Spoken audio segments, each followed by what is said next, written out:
Hello. Hello and welcome back to World Series News. Thank you everyone for joining in and the continued support of World Series News and getting out there and sharing despite the algorithm that likes to hate us. We continue to get on with sharing the great news that is coming from all around the world in the terrific restructuring that's going on one way or another. I sound a bit like Donald Trump when I do this introduction now because it is very confusing and we're just trying to simplify what's going on. But with the amount of news that's happening, we just have to get into it, dismantle it, discuss it. And who better to do that with than Simon, who is back. He's in Florida at the moment, of course, and he'll be here with a report in just a moment. Look, there's so much going on. And the big news, of course, in Australia is the unbanning of Ivermectin. Whether that's big news to everyone, it certainly is to those who were vilified and who were told that it was poisonous, it was horse paste, it's going to give you the runs, it's going to kill you and all the rest of it. And yet surprisingly, there were pockets around the world doing extremely well on it. We're going to talk about that in a moment. We're also going to talk about developments out of the US in terms of the shenanigans going on with the Trump cases and what's going on with Biden. And then, of course, whether Biden's even going to make it to become the 2024 nominee. And there are rumours, of course, of his replacement. Trump saying that it's going to be Kamala Harris, and other people are suggesting it's going to be another woman, and we'll reveal that in a moment. There is so much happening in the Middle East. There is so much happening in Asia, and China and Russia, headed for the Great Eurasian Partnership, are doing work at an unprecedented speed. And of course, Simon is one of the world's best experts in analysing the news, and I'm delighted that he's going to join me just in a moment. But if you are able to share this far and wide, that would help us a lot in getting the news out there. It worked really well on the recent RFK speech announcement. We got terrific traction, and it really would be wonderful if you could help out with all of that as well. Here comes Simon now. Let's get on with the show. Simon, welcome back. How are you? Hi, Jason. It's a pleasure to be with you once again. It's extremely hectic last 2 or 3 days. Lots of slightly remote news to tell people so that they can put the missing pieces of the puzzle together. And I think people will find it pretty interesting. Yeah, look, absolutely. And I think we should start for our Australian audience, Simon. And I'm going to put up an Australian flag right now. Of all people that suggested or put it up was David Icke. Mentioned this only a few hours back. The ban has been lifted in Australia. So it has gained international notice. Here's a comment from, this is actually a quote taken from Rebecca Barnett's article. Rebecca was recently interviewed by me on this program, and she wrote in her article, the TGA has now relaxed the ban because there is sufficient evidence that the safety risks to individuals and public health is low when prescribed by a general practitioner in the current health climate. It sounds like a whole bunch of mumbo jumbo. Here's some more info. At the time, the TGA stated that the restriction was necessary because, one, people would be at risk if they took ivermectin instead of getting vaccinated. People who took ivermectin may choose not to get tested or to seek medical care if they had symptoms. Social media posts were promoting higher doses of ivermectin than it was normally recommended for approved uses. There had been a 3 to 4-fold uptake in ivermectin. The TGA was worried about a shortage, disadvantaging vulnerable people who really needed the drug, which is interesting, isn't it, when you have a pandemic, but you have to worry about river blindness, Simon. That was the excuse that TGA gave, and it was the exact same set of excuses that it gave when it banned hydroxychloroquine a year earlier, which I find fascinating. But it is being published far and wide. But there is a really interesting point in all of this, Simon, isn't there? That the TGA has unbanned it, but will AHPRA allow doctors to prescribe? Yeah, so it's very much a half step, and it is welcome. It is well overdue. But exactly as you've said, we need a clearance from the AHRP, and frankly, a recommendation would be more useful rather than a relaxation that it can be used in a typically off-label situation. But the great advantage for people is that this could potentially be used at home as opposed to waiting till they're severely ill such they have to be hospitalized. And the kind of doses that they were talking about being dangerous for people, if you were taking 20 times the recommended dose, then you might have had some kind of adverse reactions to it. But nobody was suggesting that you do that in the first place. So it's just the same as with any other medication. It's kind of like, the benefit in moderation. Well, exactly. And of course, the other part of it was that it was always part of a triple protocol with some other topping up vitamins and other drugs that could be used in conjunction. So it was never just about the drug on its own, which is interesting. Dr. Jackie Stone was one of the doctors out of Zimbabwe who I've interviewed many times on the radio and on World Series News, and you can check that out on Rumble, where it must be kept, of course. But she's written some very interesting information. I just put that up on screen. I'm not going to read it out because it will upset the people at the other broadcast places that this goes out. But in other news that's related, of course, there is a COVID summit coming up with Harvey Risch, Robert Malone, Meryl Nass, and many more. And if you can get onto Substack and look up these people, you'll find an incredible plethora of information that these particular people are putting out, amongst many others that will give you the latest intel, and including Rebecca Barnett, our very own here in Australia. There's also a class action coming up. Dr. Melissa McCann, who featured recently at the UAP conference over injuries targeting the Australian government. She alleges there has been a cover-up. Don't really need to use that A word, but it's how you have to speak these days. And of course, here's what she's talking about. 500 Australians have joined a class action against the TGA and the Australian government due to the catastrophic injuries, including paralysis, myocarditis, pericarditis, inflamed spinal cords, etc., etc. You can read it all there on the screen. And of course, we're still dodging the censors, as it were, in all of this. So we'll just completely move past all of that and then get into another juicy story, Simon, coming out of the US with leadership discussion and speculation. I mean, it never ceases to end, but what I'd like to do before we get into that, just backtrack for a moment. RFK Jr.'s speech was one of the great presidential announcement speeches, and we analysed it here on World Series News, but he's come out today talking about the border. Can you fill us in what's going on? Yeah, so on May the 11th, the national health emergency is going to end in the United States. And linked to that is a immigration provision called Title 42. And that allows the Border Patrol officers to immediately send people back to Mexico on the basis that from the scientific understanding 2 years ago, they might be infected with COVID. Okay, so they've been relying upon that flimsy scientific basis to basically throw back a lot of the illegal migrants pouring across the border into the southern United States. Now, when the health emergency ends, the utilization of that Title 42 is going to end. And the current estimate is that somewhere between 700,000 and 1 million illegal immigrants are going to rush the American border on the kind of 12th, 13th, 14th of May. Now, Michael Yon down in Panama has been filming convoys of tourist buses, literally like 24, 25 at a time. So that's like 1,000 plus people per convoy, all heading north to get to the Mexican-USA border within the next week. So all these people are ready to like just pour across.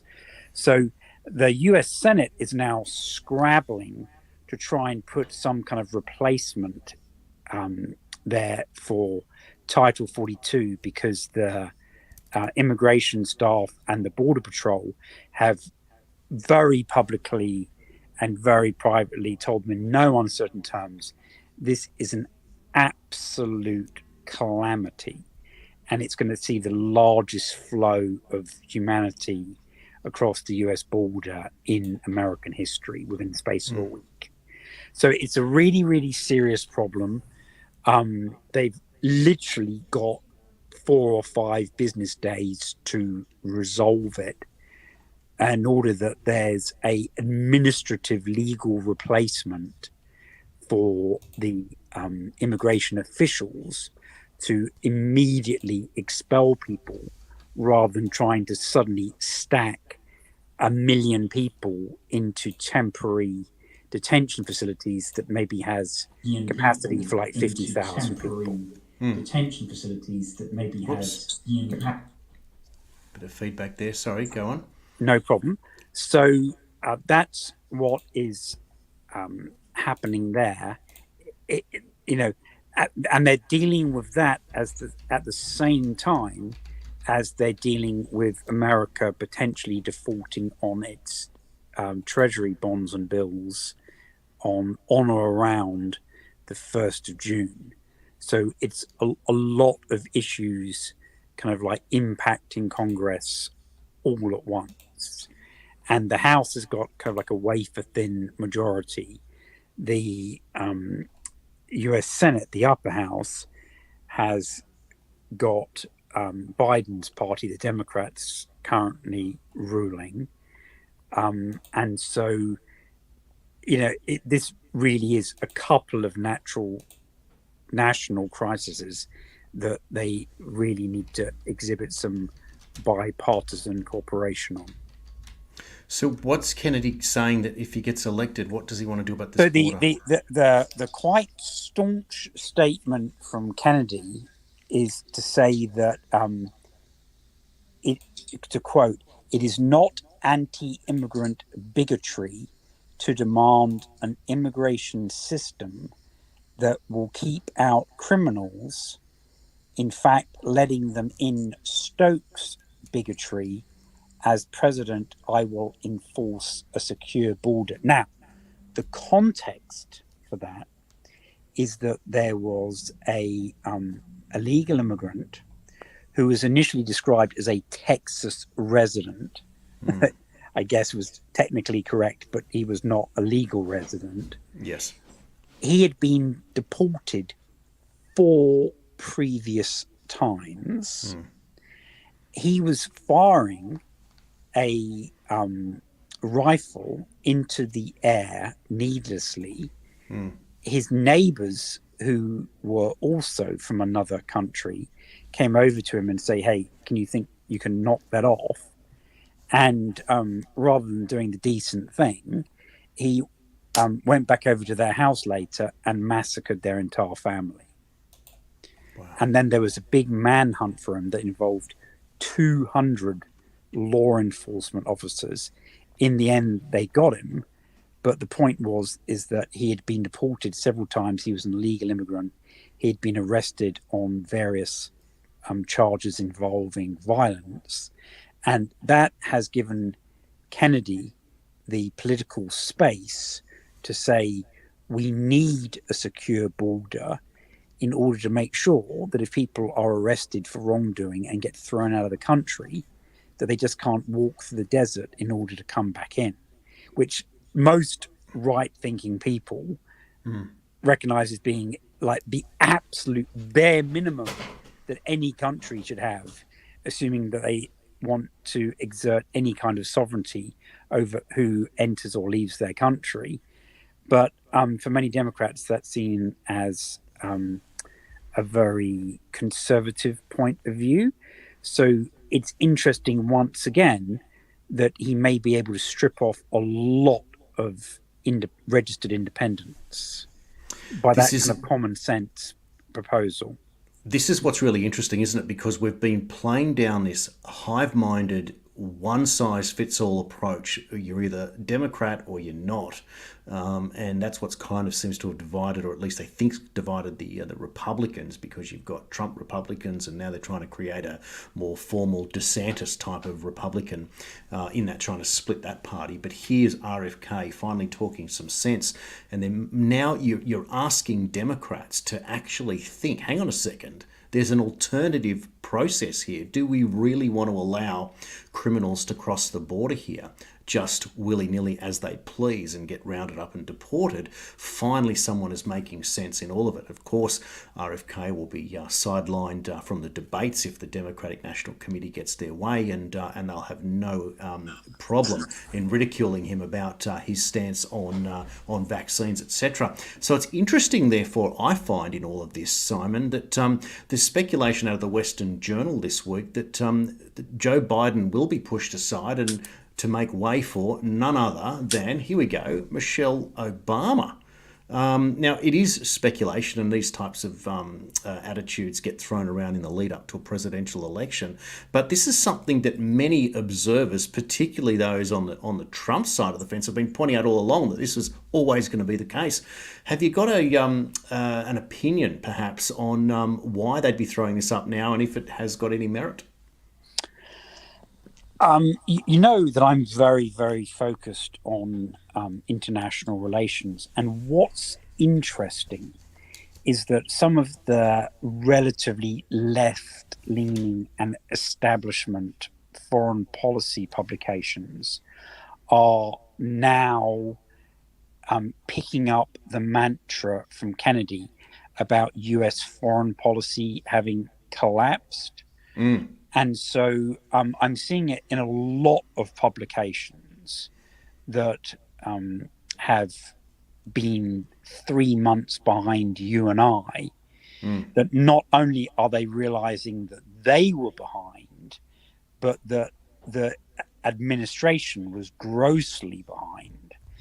And they're now saying, do we need a fresh set of eyes, particularly in the context now that exists of the investigation about Secretary Blinken, the foreign minister, having been involved in getting a lot of retired intelligence and State Department officials to say that the Hunter Biden laptop was Russian misinformation.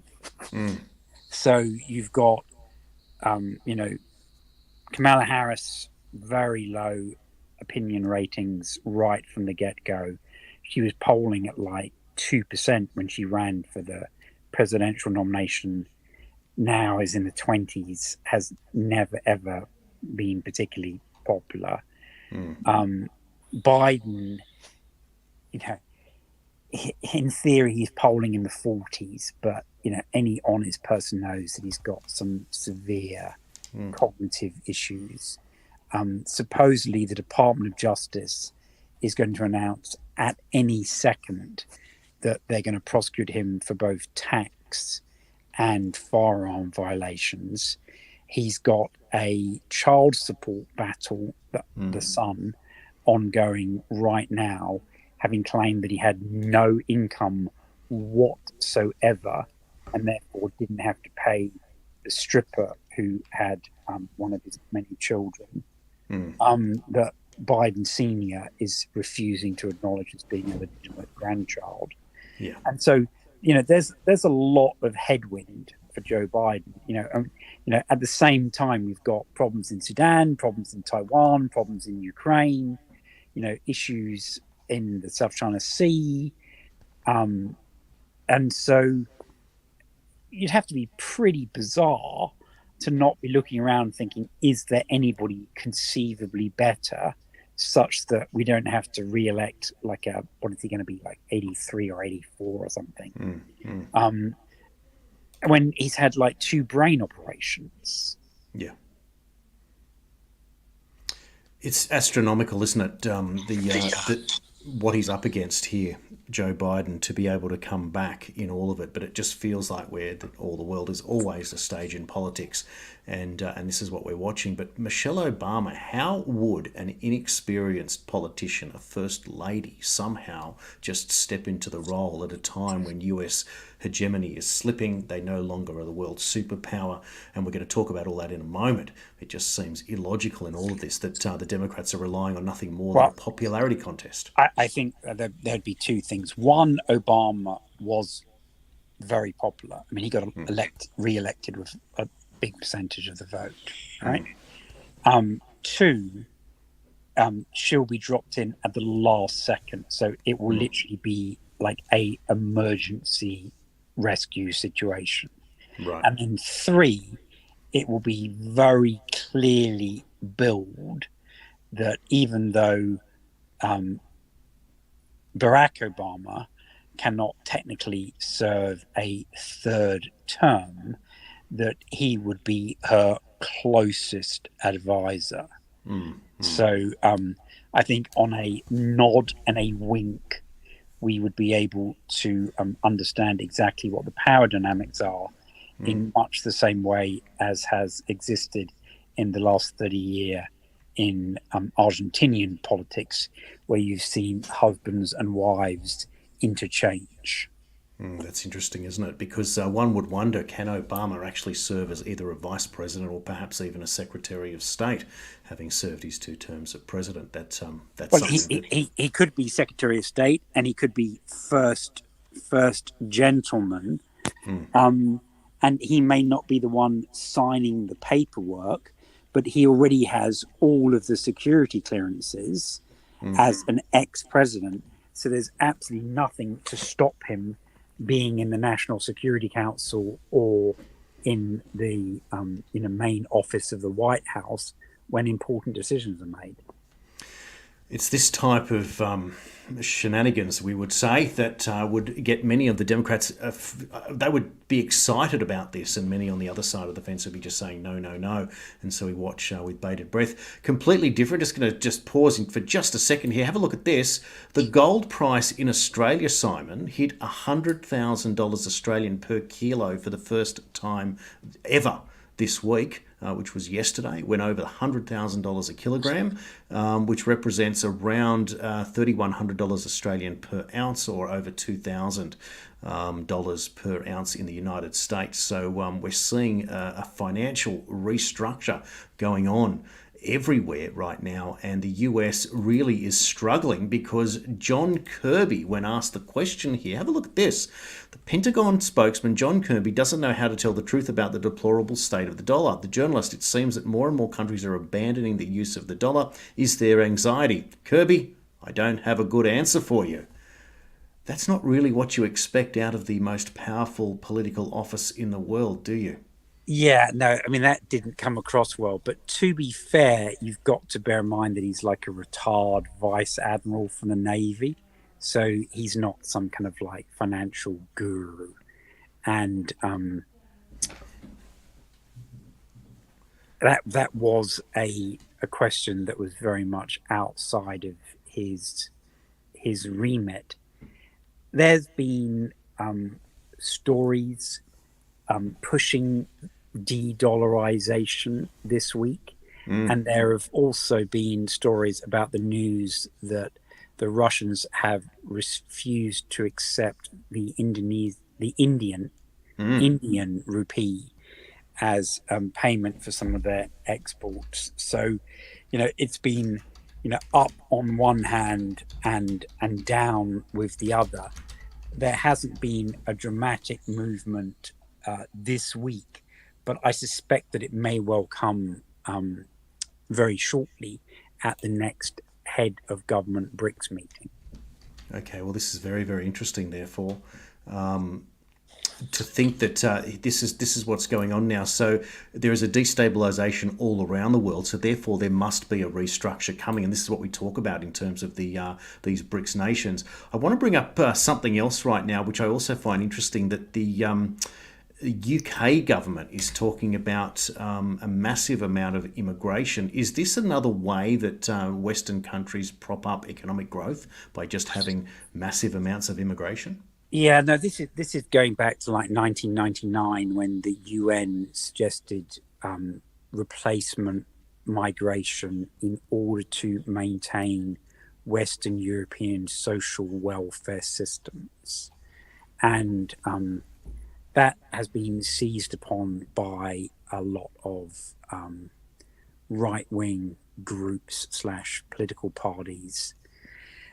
Interestingly enough, they weren't just talking about predominantly white Christian European countries. They were also suggesting, the UN was originally, that this was going to be necessary in South Korea and Japan because of their massively aging population. But the original premise was that it was going to be equal men and women, that these people were going to have existing professional skills or relevant degrees, that their birth rate would go from 10 per family to 2 per family, and that there would be a very high female participation rate. And as we've seen in Sweden and France and many other European countries that have attempted to absorb waves of both African and Middle East migration, that all of those assumptions have turned out to be absolute hogwash. And that you've had very, very low educational standards. You've had very low female participation rates. And where there have been family units, they've tended to have a very large number of children. And therefore, at the same time as you have a aging population, you have a bulge of very young people who have language difficulties, and that places an enormous strain on the existing social welfare system that in theory the migrants were imported in order to bolster. So the Migration Watch in the UK was saying that the UK was estimating for full year 2023 that net migration, and this is legal, not people in boats or trucks, was going to be not 500,000 that had been the previous year, which was double what the government had said it was going to be, but that it was going to be in excess of 700,000. So it was going to be triple what the government had said it was going to be, which basically means that, like Australia, it's essentially completely out of control, and it's just a free-for-all that makes it very hard to get a doctor's appointment or to get a parking space or to compete for low-income jobs or to get low-income housing or to get school places or college places. So that's the situation that is existing. And, this is bearing in mind that the Conservative Party have been in power for, like 12 or 13 years. And they've every year made a promise about some kind of target number, and they've failed to meet it by like 100 or 200%. It's just, their promises are just jokes at this point. So here we are in the UK in the week leading up to the coronation, and you've got Andrew Bridgen coming out and so talking about suicides in the UK. The suicide rate in northwest Leicestershire was 400%. He's talking about his specific constituency during the year, I believe, 2021, when we had all the kind of 2020 and 2021 when we had all the lockdowns. Yes. His wife, who I believe may be actually his second wife, who's the opera singer, and significantly younger than him, she has very much taken to social media, saying that that his political party, his former political party, are hugely ostracizing him, doing social media campaigns against him. And she's saying that, is it their intention that they flee the country or that he commits suicide himself? So she's been making some extremely strident and probably, well justified statements. He's still trying to speak in Parliament using his parliamentary privileges to say things that otherwise might be subject to slander or defamation actions were he to say them outside of the Houses of Parliament. But he's only got a couple of supporters, Sir Chris Thorpe and Esther McVeigh, and it's a pretty tragic situation, to be honest. I think he will be well regarded by history.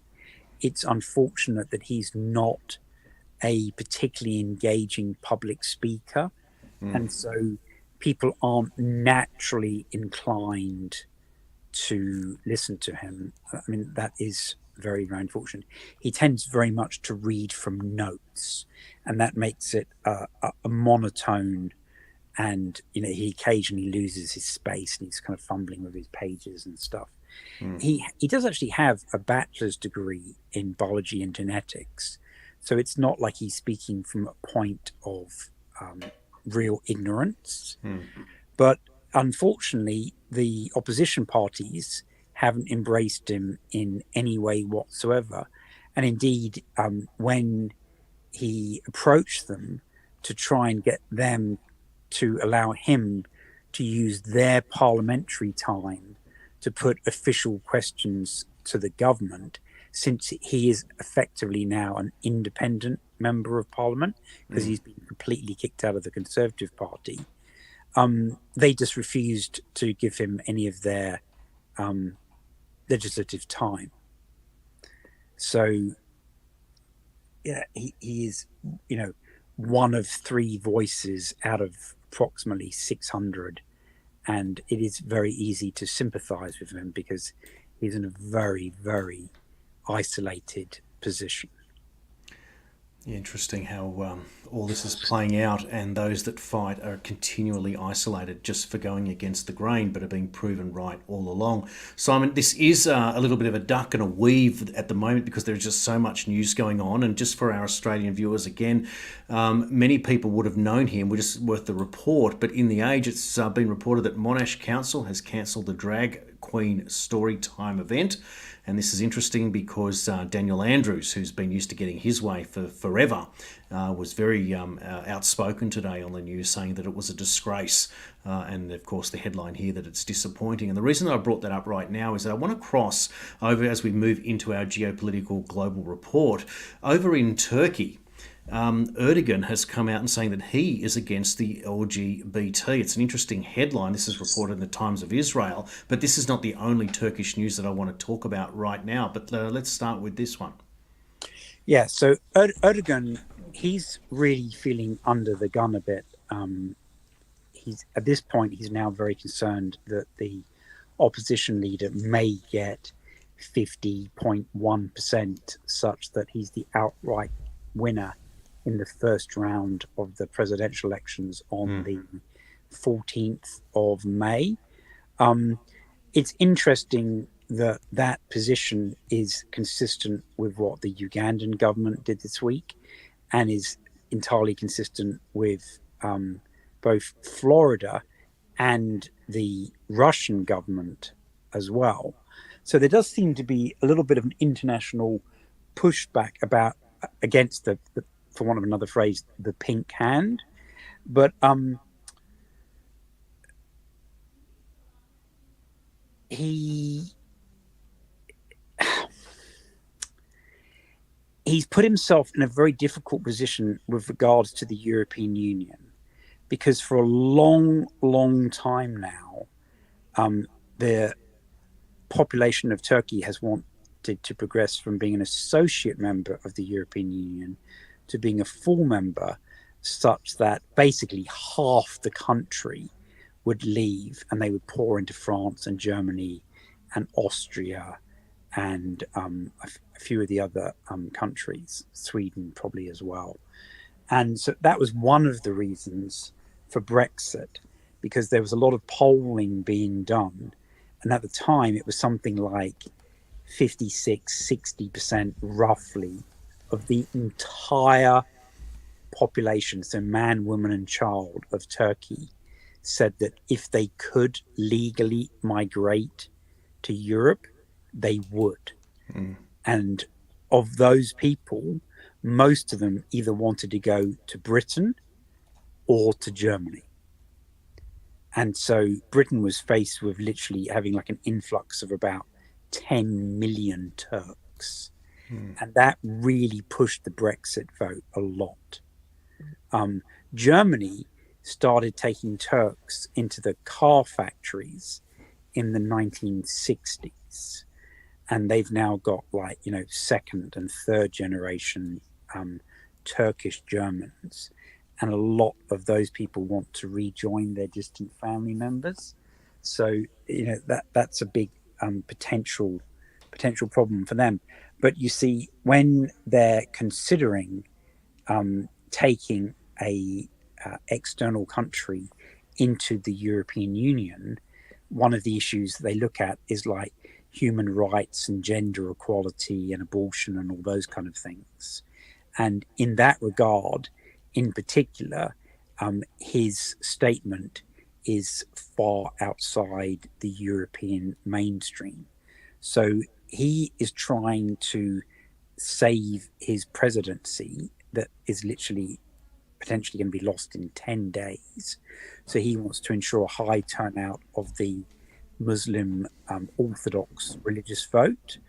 But in achieving his survival, he may well set back Turkish national aspirations to join the European Union in like another 5 years. Very, very interesting, because now what I'd like to do is cross to this particular story where China, let's start here first. China resumes construction of a military base in the UAE, defying US objections. Now, the reason I want to bring this up now is that we're going to show how the power shift is happening, because in a moment we're going to cross to the Quad meeting and I'll get you to explain that. But the significance here of a military base in the UAE, Simon, is substantial. Yeah, so the two main basing areas for US forces in the Middle East are in Bahrain and in Qatar. Obviously, you've got forces in Iraq and Jordan and Saudi Arabia as well, but they're predominantly in those two previously mentioned countries. Now, the Chinese are trying to establish not 800 bases like the Americans have got, and not like 10 bases in one country like they've got in Greece and the Philippines. But they're very strategically trying to pick like a base in Djibouti, a base in the UAE, and a base on an island in between India and Burma, for example. Really strategic locations. They're also looking at South Africa, and they're looking at Nicaragua, and they're looking at Argentina. And so just with, say, 10 bases, as opposed to 800 American bases, the Chinese could really, really have a hugely expanded military presence around the world. Now, they had done some kind of deal with the UAE. Now, it's important to recognize that that's actually a federation of 7 individual monarchies. So sometimes they all act together, and sometimes they very much act on their own. Okay, so the UAE actually stands for the United Arab Emirates. So there are basically 7 emirates, kind of like there are, a certain number of states within Australia, but each one of the emirates has an emir or a king. Okay, Now, one of those did a deal with the Chinese that they could build not as big as the Americans, but a significant naval base that was going to give them enormous force projection opportunities into the Persian Gulf and allow them to fend off the Americans and cooperate with the Iranians. The Americans went nuts about that, and it didn't get cancelled, but it got suspended. So now the word is out in the last week that not only has construction restarted, but that Chinese officers / officials have been seen going around the UAE with the local officials, even into areas that the Americans regarded as being, classified or secure facilities. And so they're very, very concerned about that Chinese encroachment. But we can put that in the context of what's going on in Iran and Syria and Saudi Arabia and Kuwait. when we get onto that subject, because it's all interlinked. Absolutely. Well, the other big meeting, of course, is the quadrilateral meeting between the foreign ministers of Syria, Turkey, Iran, and Russia. And this is significant because China may be asked to get involved. Yeah, so we've been talking on and off on this show and others about the potential for a long-term peace deal in the Arab country of Syria. And that is currently occupied by the Americans and by the Turks. So the Russians have been trying to get a peace deal together, and they've been trying to get it with the Russians, the Syrians, the Turks, and the Iranians. And they've had 2 meetings at the deputy foreign minister level. Now, it's been announced, and this was a little surprising because everyone, including myself, thought that they weren't going to have the next meeting until after the Turkish presidential elections, which are only like 9-10 days away. And foreign voting has already started of Turks living in Britain and Austria and Germany. And that's, interestingly enough, getting an extremely high turnout, very, very high turnout indeed. So there's a lot of interest in the outcome there. But they're going to have a meeting next week at the full foreign minister level. And it looks like that because the opposition leader in Turkey has promised that he will pull the Turkish army out of northern Syria and be more respectful of Kurdish rights, that Erdogan, the current Turkish president, is very concerned about, even if there's just like a 5 or 10% swing, that could lose him the presidency. Okay. And so even though initially I think that he was as reluctant to do a deal as the Syrians were, even though the Russians were mad keen, because it would enable them to, 1, force the Americans out, but also 2, take some of their forces out of Syria and transfer them to Ukraine instead, is that now Erdogan is more inclined to try and wrap up a deal in the next 10 days. And so the whispers that are coming out that because Russia isn't as dominant a superpower as it was, because it's essentially in a proxy war with NATO and heavily engaged in Ukraine, that some of the parties really were concerned about who was going to guarantee the outcome of the deal. So it now looks like the Chinese are being involved to literally step in at the last minute in order to make sure that everyone has enough confidence to kind of sign on the dotted line. So if that does take place, I'm sure the Chinese will be magnanimous and say, well, it was the Russians who kind of got it to 90%, but it will still be a significant diplomatic triumph for them. And this is at the same time as we have this enormous news related to the INSTC and the Iranians that we've been talking about now for months. And if you want, I can expand upon that more as to what's happened in the last 2 days in Syria. Yeah, I think that's really important. What I want to do is just quickly put up for perspective again for the viewers that are jumping in and out of the show, and thank you for watching and sharing. I really appreciate it. But we mentioned just before that John Kirby doesn't have a good answer as to why the US dollar is plummeting.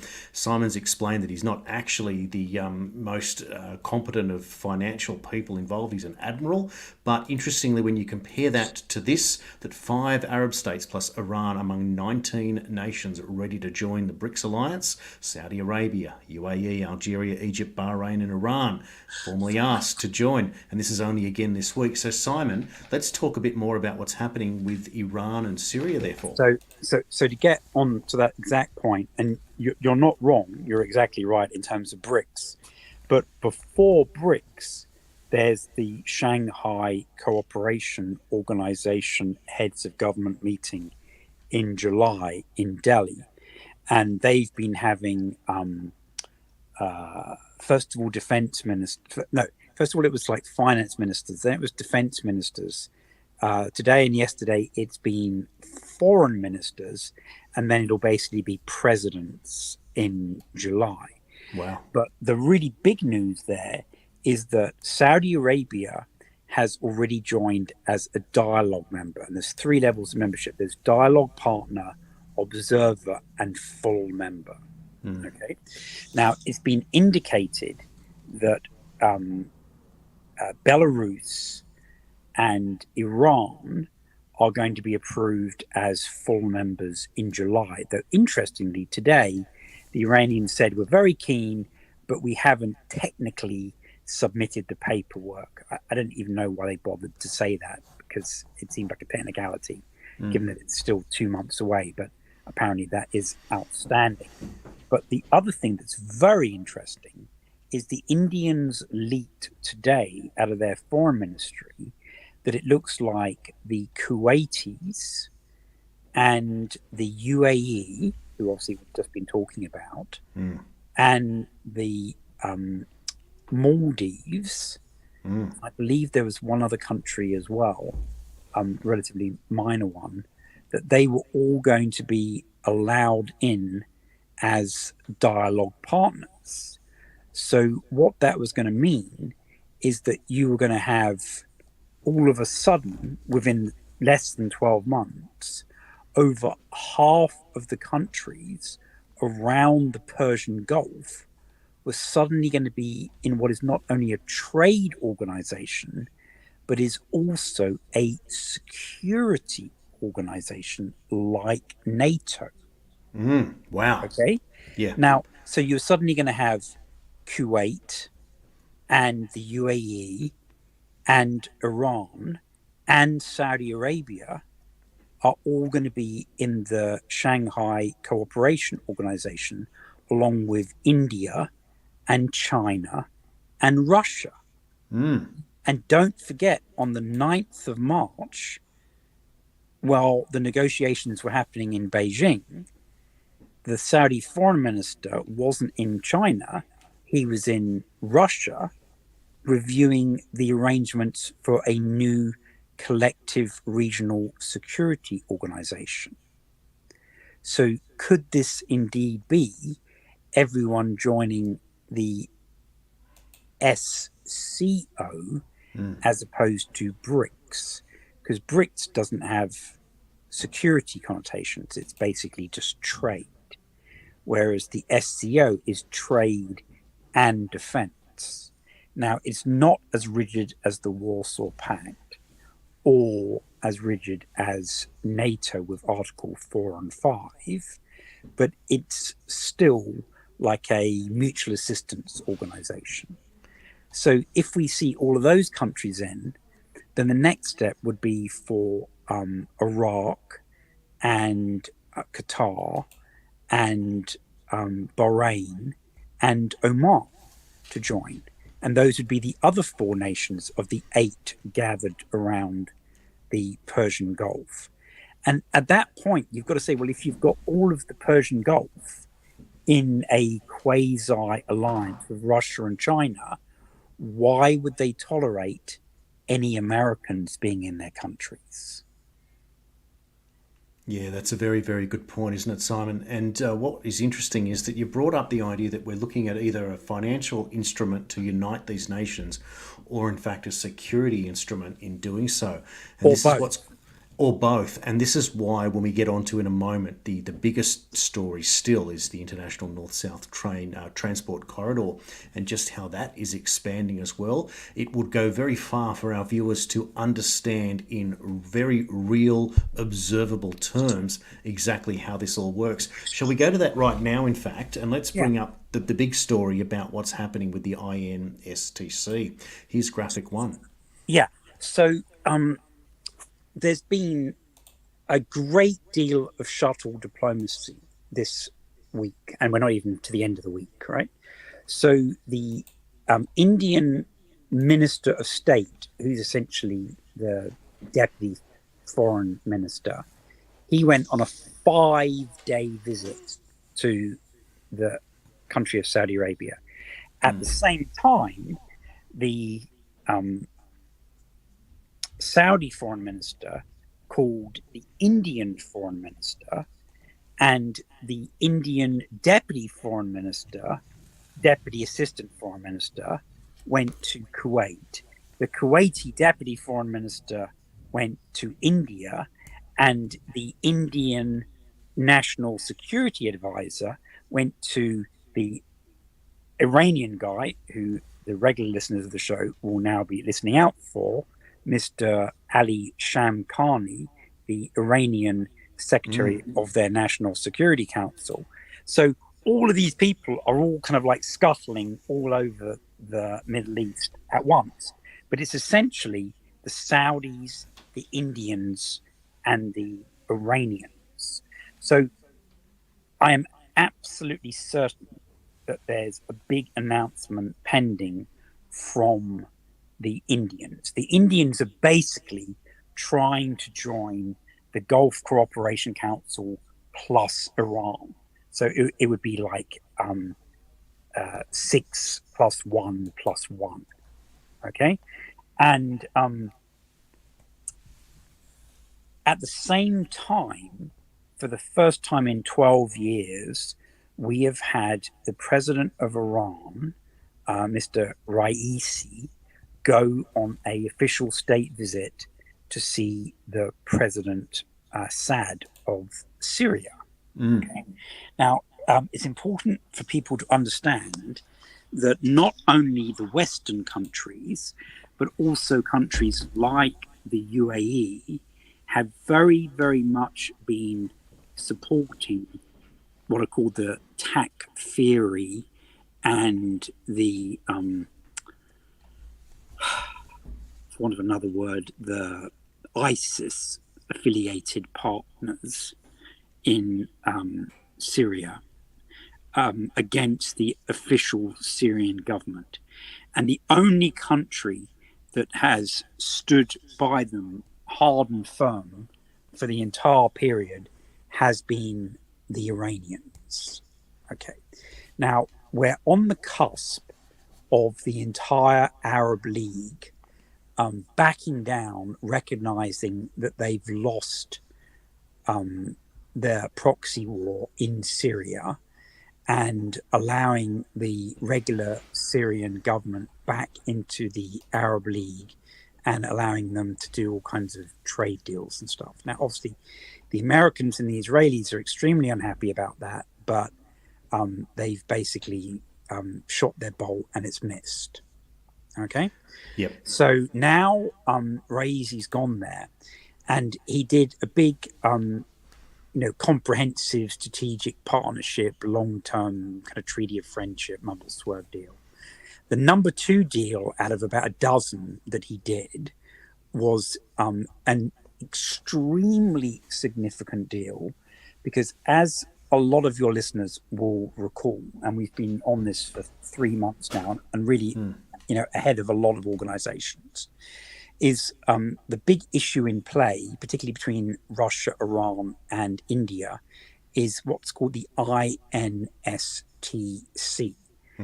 which is basically a north-south transportation corridor going all the way from St. Petersburg to various free ports down the west coast of India. Now, the Chinese have had a goal to have a freight route to go all the way from China through what's called the C5 nations that we've discussed previously, into either Pakistan or Turkmenistan, then Iran, either from the south or the north, and then into Iraq and Syria and Turkey. Now, the missing link, so to speak, was Syria and Iraq. Now, there have been negotiations going on for a month between the Iranians and the Iraqis. That's all stitched up, done and dusted, agreed. 2 routes from Iran into Iraq, one in about the center of the country and one in the south of the country, going to the main Iraqi port. And then that railroad will go from that Iraqi port into Kuwait, which is why the Indians have been involved in Kuwait this week and why the Kuwaitis are joining the Shanghai Cooperation Organization in July, it would appear. Okay, so that's that route taken care of. Then the other route that's all been tied up literally yesterday was going from Tehran, I believe, to Kerbala, and then on to Damascus, and then potentially going to the seaports of either Syria or Turkey or to northern Lebanon.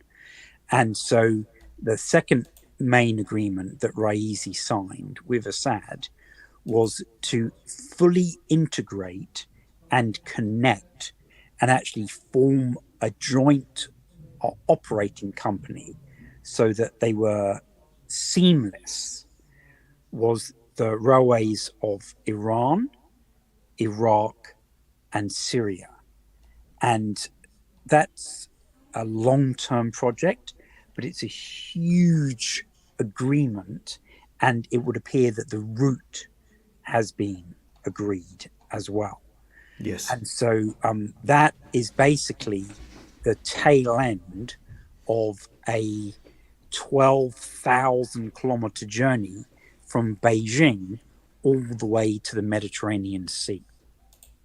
It is so massive that most of us in the West just cannot comprehend or understand what's going on. But Simon, you've absolutely nailed it in terms of being able to draw in the size and the scope of what's going on. And as much as the news is crazy, it's almost worth bringing up again just to show you how far off the US really is.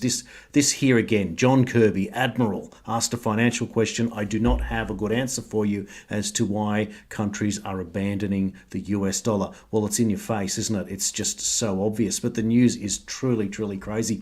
I'm aware, Simon, that we're coming up to our hour, Jason, we can continue because we need to discuss the Schengen agreement, because I think that once again, albeit that it's slightly speculative, I suspect that may be the chink of light that's going to give our listenership the heads up on the big announcement for May that we've been having indicated to us by the Saudis and the Russians and the Indians and the Iranians, that there's some real big announcement to come. Yes. So let's go back on that and just explain what you mean by that particular name, the Schengen visa.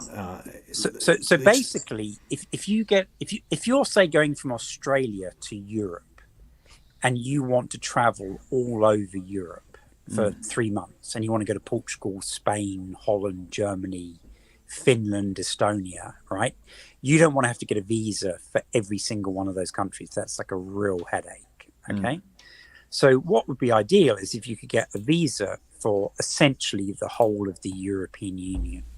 And that's basically called the Schengen area, Schengen, Schengen. Okay. At the moment, I think it excludes Bulgaria and Romania. They're really pissed off about that. And so what the Gulf Cooperation Council have announced today is that they're intending on doing they've literally said, like the Schengen area, but not just for 27 or 28 countries, but for 35 Middle Eastern countries. And not only will it enable their own citizens to move around, though I don't think it gives them the right to take up residence, but they can travel like unrestricted, right? But it will give expatriate workers the right to travel unrestricted, and it will also give foreign visitors tourists, the right to travel unrestricted, and that's either going to be for 3, 6, or 9 months, depending on which box you tick. Okay, now that has to be seen in the light of all of these trade and transportation deals, because if you're facilitating the movement of goods, just like in the European Union, and just like between Australia and New Zealand, or just like between Canada, Australia, and Mexico, really identical kind of situations, right? Then the next logical step is facilitating, to a certain extent, the free movement of peoples. But you're not going to do that if you think the Iranians are going to be blowing you up. So it indicates quite a high degree of trust. And it also indicates a degree of trust with regard to the Yemenis and the Libyans and the Lebanese and the Syrians as well. And you're literally talking about going all the way from Casablanca to Muscat. It's it's the whole of North Africa and the whole of the Middle East. It's an enormous geographical area. And I suspect, though I can't prove it at this point, that this may be the convergence that we're seeing, that we're going to not only get a free trade area, but that we're going to get a free movement of humanity area as well.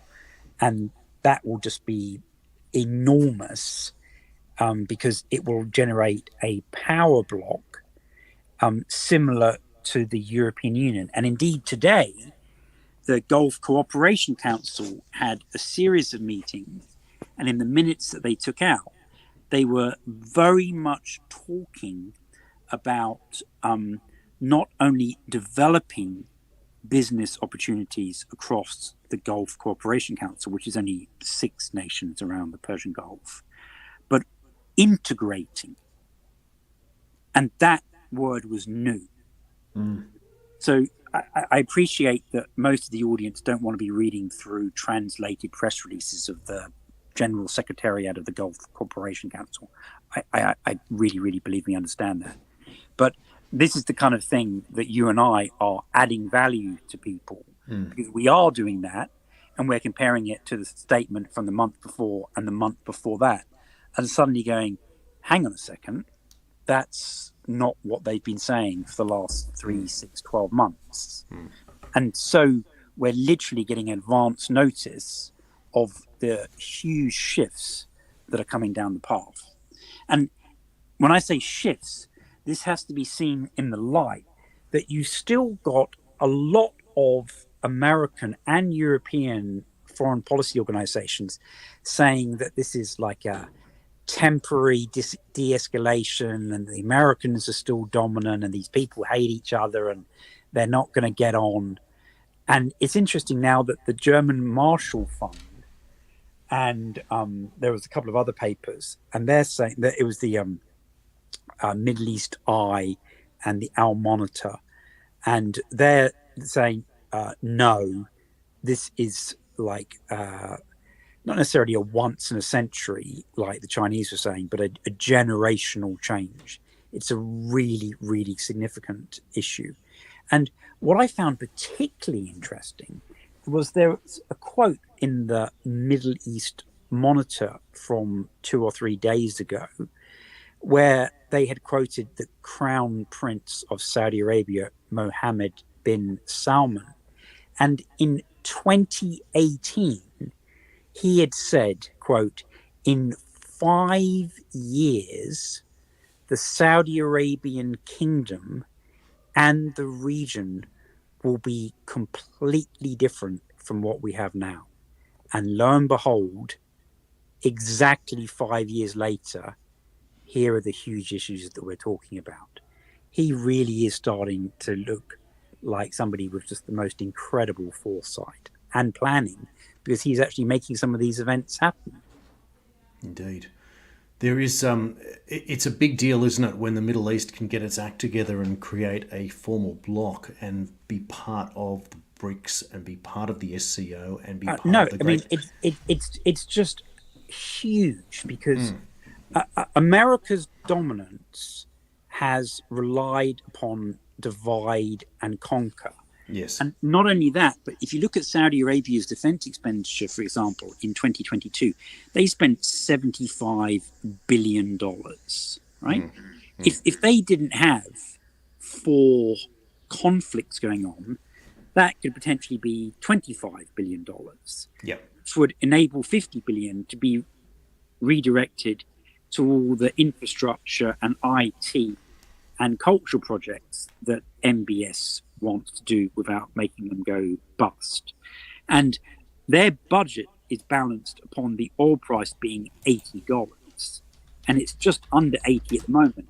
So he literally, if the oil price is like 100, he's got money to throw around. But if it's 80, then he's counting the pennies.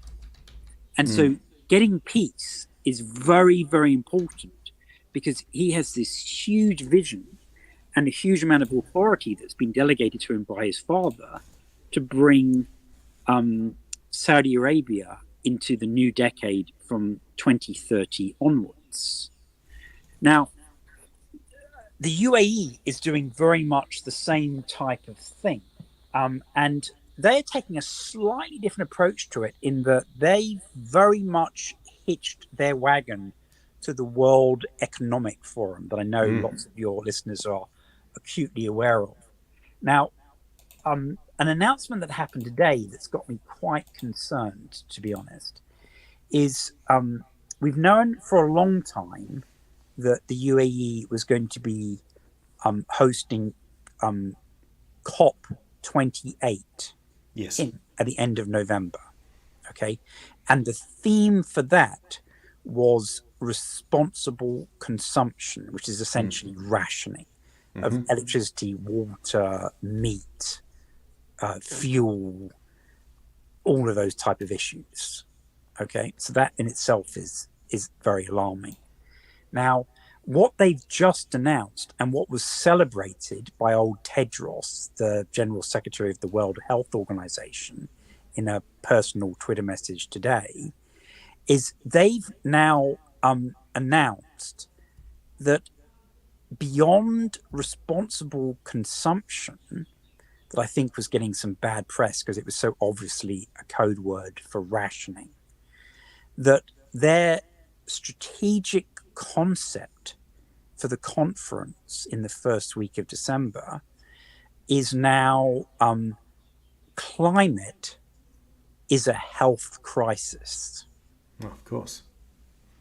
Now, obviously, if the pandemic treaty goes through and the international health regulations and the proposal for the Secretary General of the United Nations to be able to declare a global state of emergency and deploy forces, even overriding the wishes of a local government to deal with that, bring in whatever organization he sees fit, not just foreign governments, but say Gavi or SEPI or the Bill and Melinda Gates Foundation, for example, right?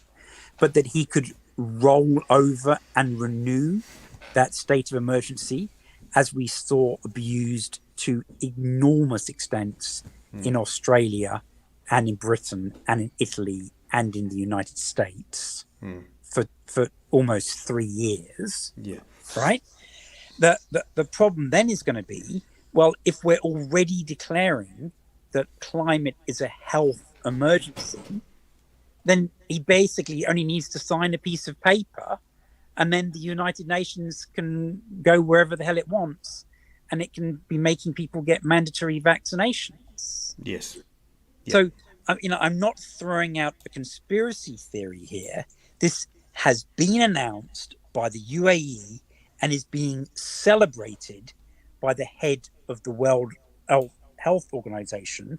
And as soon as I saw it, I retweeted his congratulations for them kind of grasping this concept. And immediately I recognized the jeopardy that placed us all into. And it's a worrying thing that you've got some countries trying to very much go it alone, like India and Russia, for example, right? And then you've got others who have got their own futuristic vision, like Saudi Arabia with their Vision 2030. But you've got some other nations, and I would include the Qataris along with the UAE in this, that they are recognizing they're very, very small countries. They want to be part of the big club. They don't just want to be part of it. They want to be on the board of directors, right? And they're embracing the World Economic Forum model. Yeah, really, really interesting, isn't it? Because Qatar may find itself isolated on Syria. That's a big headline in just that point there. So the World Economic Forum is the opponents of the Great Eurasian Partnership. Simon, we certainly have gone over time. I just want to run through some crazy headlines that you may or may not have seen this week. Sure. That just shows you where we are in the world today. But just taking a quick look, I'm just looking for this here. JP Morgan, for example, is absorbing small banks around the world. JP Morgan is the one that's being sued out of, I'm just trying to remember, the Virgin Islands for links to Epstein. I find that fascinating as well in that one. I'm just looking for the headline here. Where have I put it? Well, they just bought First Republic Bank. There you go. Yeah. There you go. And so other headlines involving Epstein. I mean, the Epstein story is just crazy in all of this. I'm just going to find those. The other one I want to bring up right here now is that CRTC considering banning Fox News from Canadian cable packages because they're not being inclusive enough. This is the madness that's going on right now. You've only got to go into these articles. No. So we need to address this issue. This is not madness. This is internationally coordinated. So you are seeing a hate speech bill in Ireland that is so extreme that you would not be allowed from household to household to share news information from unauthorized sources. Yes. I mean, absolutely bark raving mad. You would think that some crazy communist, it's going to get one vote against 100. It's been approved by the lower house of the Irish Parliament. It's now going to their equivalent at the Senate, and the Prime Minister's already said that it'll be signed off by the President if it goes through. And so at the same time, you're seeing the C11, which is the equivalent bill, has gone into law in Canada. That's been given royal assent. They're looking at similar bills in the European Union, Europe-wide, and in the United Kingdom, and in Brazil. Now, what I would beg the audience to look at, and I've been banging on about this since February, is this thing called UNESCO Internet for Trust. And if you just put in UNESCO Internet for Trust and then version 3, that is open for public comment until the 27th of June. And after that, they're going to come up with the final version that's going to kind of like be adopted by the United Nations. Now, that's not going to be an internationally binding treaty, but much like the International Migration Compact, many countries, and Brazil, Ireland, and Canada are acting as the role model for this in much the same way as Holland is acting as the role model for the WEF food change from cows to bugs, right? Those 3 or 4 countries are going to be acting as the international role models for state censorship. And what they call it is the regulation of misinformation and disinformation. But it basically puts a government censor in place and priority to 3 or 4 organizations like ABC or the BBC or CBC. Now, Lula actually gave one of the 2 speeches at the opening session of the UNESCO conference to discuss version 2 in Paris at the end of February. And I watched that, and it was absolutely shocking. I mean, we're talking like 1984 dystopian level censorship. And already they're trying to force that through the Brazilian parliament. It's half through in Canada. It's all the way fully done and dusted in, it's half through in Ireland, and it's fully through, completely finished in Canada.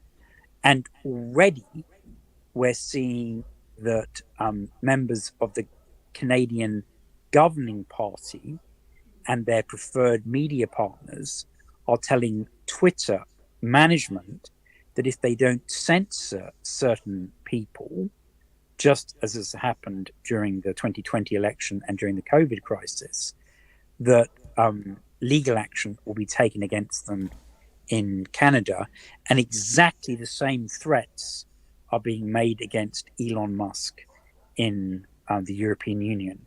So we have a real small remaining window of opportunity to exercise our freedom of speech and establish good networks of friends, family, and neighbours, because already in Ireland, such discussions have been made illegal.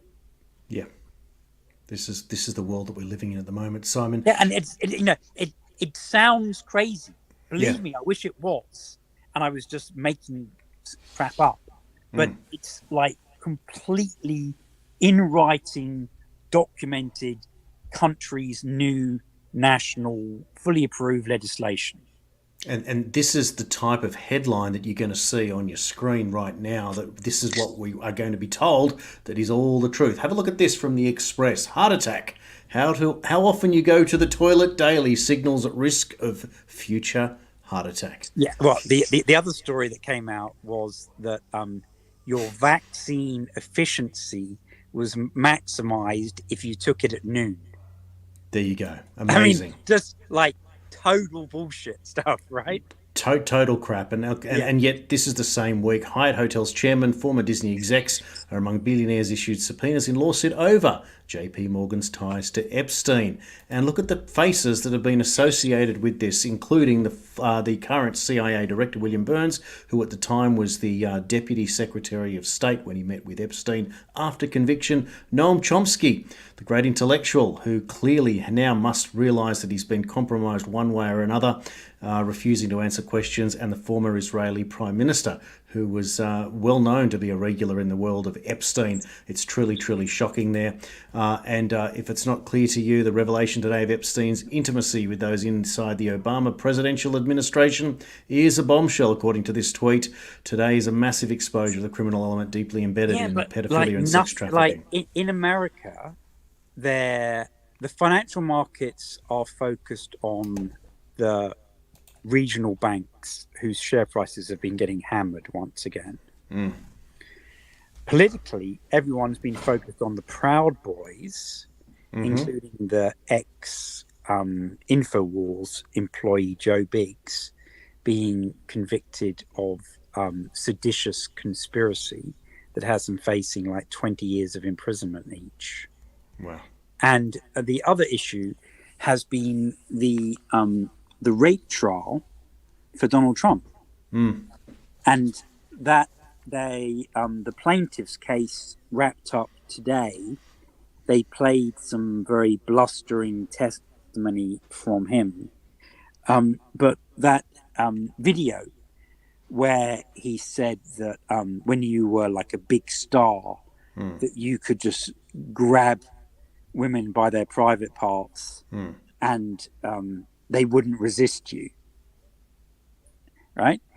That video has been played in the court hearing, and because this woman is saying that's basically what he did to me, and he just thought that he could get away with it and that there'd never be any consequences. And I have to say, having followed that fairly closely and read the regular updates from the courtroom reporters, both from a left-wing and a right-wing perspective, that considering it's a civil case rather than a criminal case, and so they only have to make like a 51% probability standard, she's got two women that supposedly she called the same day telling them what happened to her, albeit this was 30 years ago, right? And they're both saying, yeah, it was like absolutely jarring and she was crying and should I go to the police?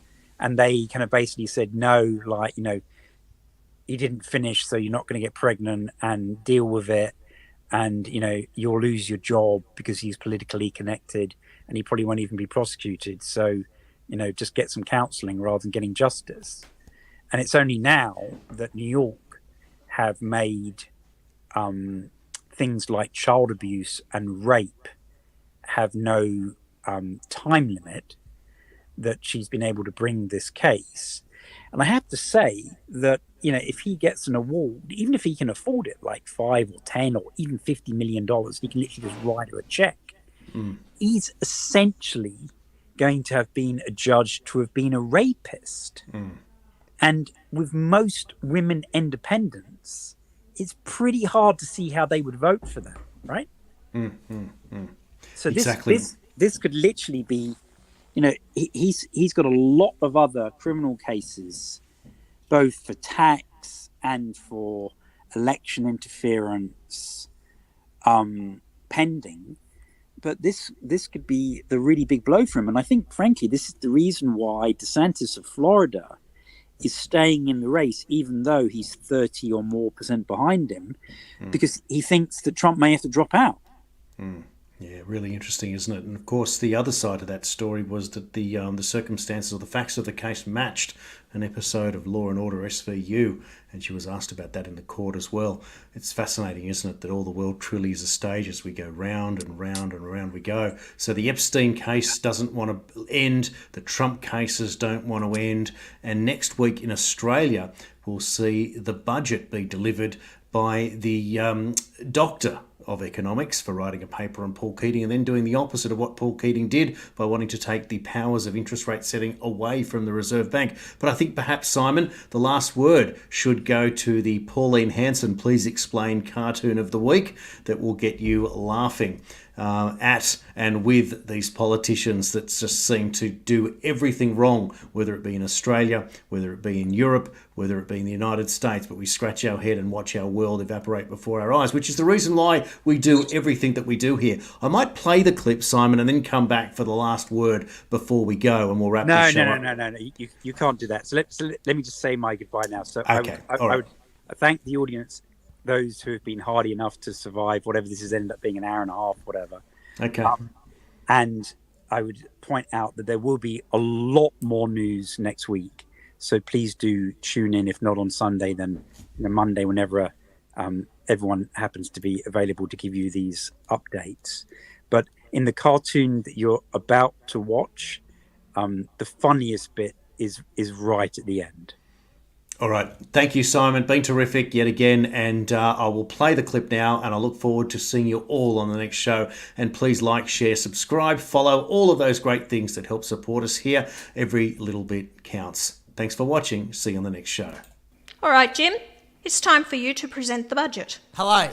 Now, I've taken this budget very seriously. I've worked very hard, but I'm pleased to say that I will be able to return the budget to balance within 9 years. No,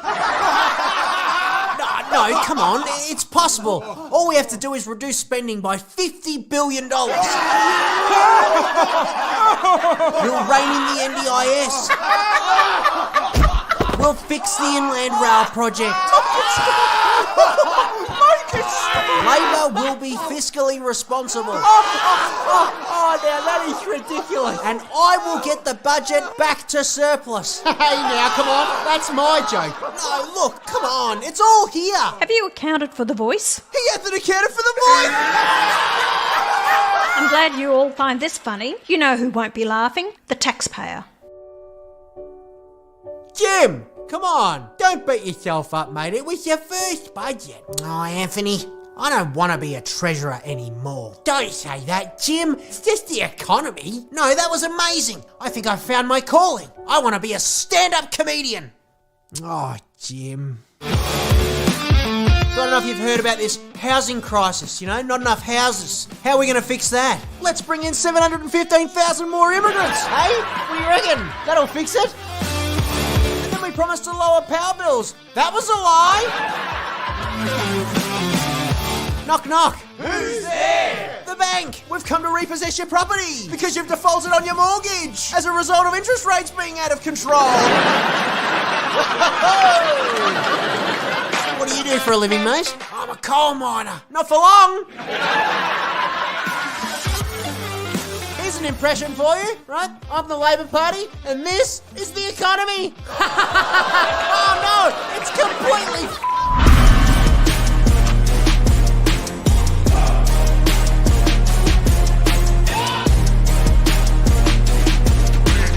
authorised by D. Huxham for Pauline Hanson's One Nation Brisbane.